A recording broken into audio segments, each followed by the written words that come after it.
because not only him taking this 2 hours to teach a lot of us, teach me, teach the world about African American history, doing more work about teaching us African American history than the Department of Education and the entire American educational system, but also setting aside some time to single-handedly reframe the conversation about Pan-Africanism.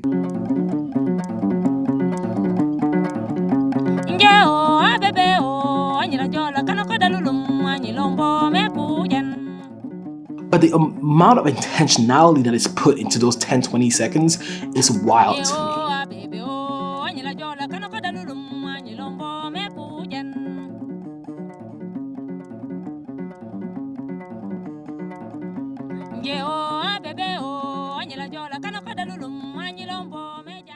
Hello, gorgeous people. My name is Georges.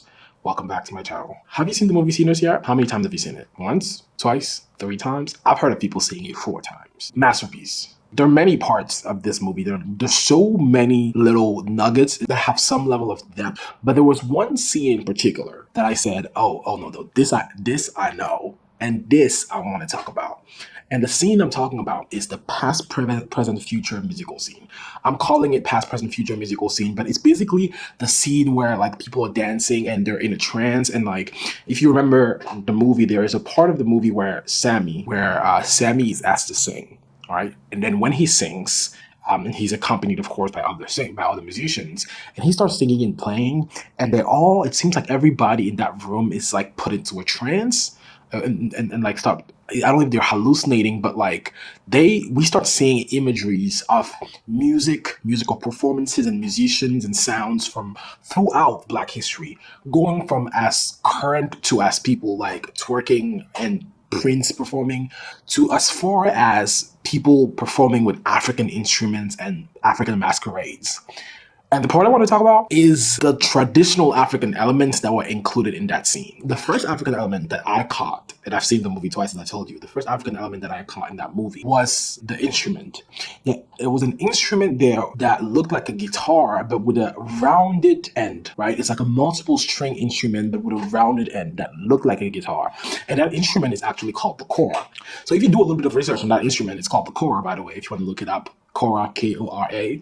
That instrument basically originates from like 14th century Malian Empire, back when Africa still had empires before colonization and shit.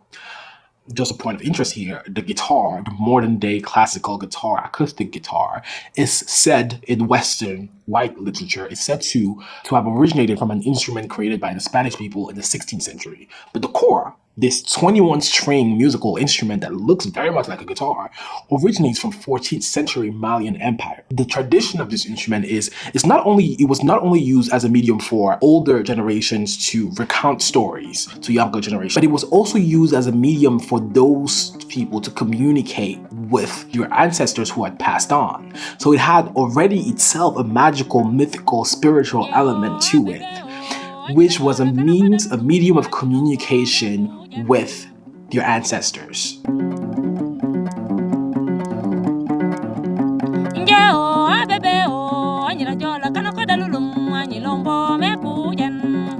Remember, in this scene, one of the main elements in this scene in Sinners is the ability for the musicians and the music they're producing to conjure or to communicate with Black people from the past and Black people from the future. Second element there, which also has very similar elements of intentionality, is the African masquerade. And I'm only calling it a masquerade because it's an easy Western white way to say it, but it actually has very different tribal names depending on the tribes. The Bamileke tribe, which is the tribe that I'm from in Western Cameroon, it's called the Nkanda. Also heard of it called the Iyo in different Western African tribes. But the one that was portrayed specifically in the movie is from a tribe in Congo and in DR Congo. They call that particular masquerade the Minganji, M-I-N-G-A-N-J-I. Look it up. These masquerades, quote unquote, are typically seen in African traditional ceremonies, in West African traditional ceremonies. It's used in celebration, it's used in festivals.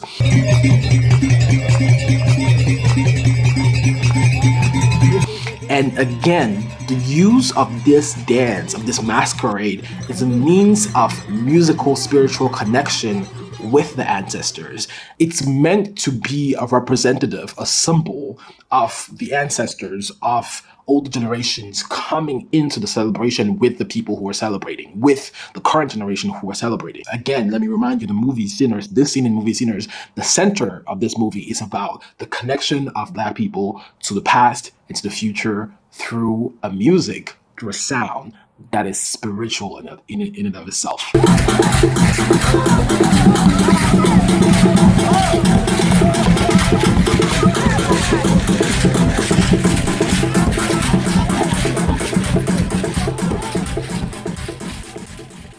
And I'm only, all these elements, the elements I'm just mentioning now, there are maybe what?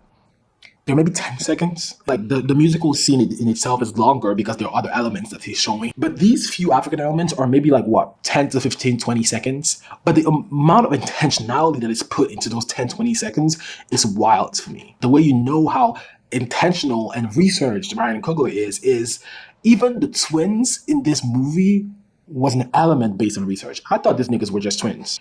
In an interview that Ryan Coogler recently gave, he discusses how these twins, how the magical nature of these twins of Smoke and Stack is rooted in traditional African magical beliefs. White twins in this movie. If you know the history of foundational Black Americans, they come from West Africa, right? In Nigeria, there is a deity, a twin deity in the Yoruba religion, you know.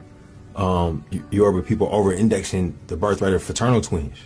It's a thing that we reckon with. And I was born into a family that's littered with them. Like, so my mom's older sisters, Marilyn and Curlin, Monty Curlin was my godmother. And so my whole life, I could always tell them apart, even though they're completely identical, you know, just by how one holds her face. You cannot discuss this spiritual musical scene without kind of at least touching on the religious elements of it. Across this movie, there is a religious discourse that is had, especially at the end. At the end, if you recall, there's a scene where Sammy starts reciting the Our Father, which is like a very well-known Christian chorus, Christian prayer that across Christianity, people use that prayer. He starts reciting the Our Father to try to chase away that vampire. And what happens is that the vampire, the devil himself, starts saying the prayer with him. If you believe that that particular scene is meant to address the relationship that Black people across the world, and specifically in America, have to religion, have to Christianity, and the fact that Christianity was given to us by our oppressors, given to us almost as a symbol, a cathartic medium for us to express our pain, and given to us by the oppressors who were inflicting that very same pain. You have to recognize the incredible irony of that tool being the most domesticated, passive tool possible given to an oppressed group. So we're given this domesticated, passive tool and we are almost forced and convinced to put aside this perhaps more powerful and more authentic spiritual tools that have been passed to us by our ancestors. Isn't that crazy? And you also have to notice that if you're taking into account modern day politics, you also have to take into account that these very same tools, these very same passive domesticated tools called Christianity, religion, that have been given to us by our oppressors, are now also being used to oppress other marginalized groups, because realize that today religion is being weaponized in so many ways to oppress other marginalized groups. Ain't that some shit? Look, there are so many conversations that could be had about this movie, but that's just one small, very interesting one.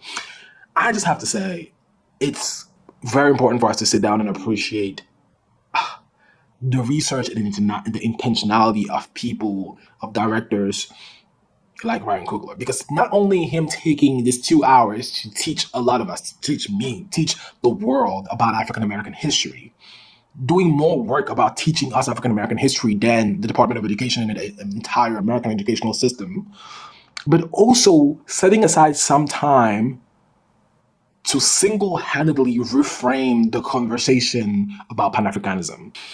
I just want to end this by saying it just remains to be seen how we, the receivers of this product, of this movie, are going to implement it into our lives to have some form of impact in our communities going forward.